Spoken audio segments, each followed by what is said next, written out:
We're looking here now at an early 19th century architectural book. It's a famous work, marbled end papers, very interesting. Look at that, Mr. Pugin's office in Bloomsbury, London. The paper label there, the original paper label.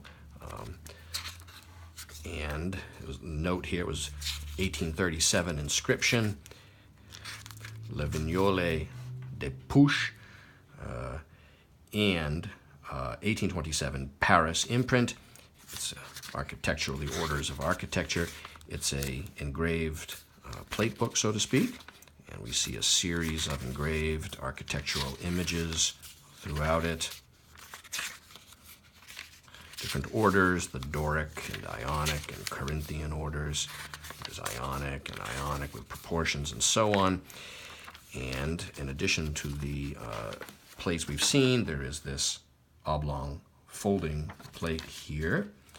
There is a series of plates in a row here, quite a number actually.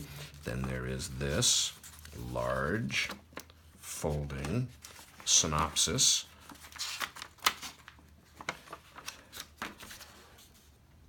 Here, this is very nice, letterpress with a decorative border.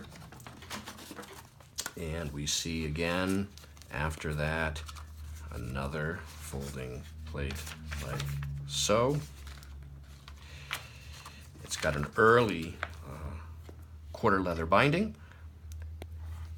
and it is currently available online from me, Brian DeMambro.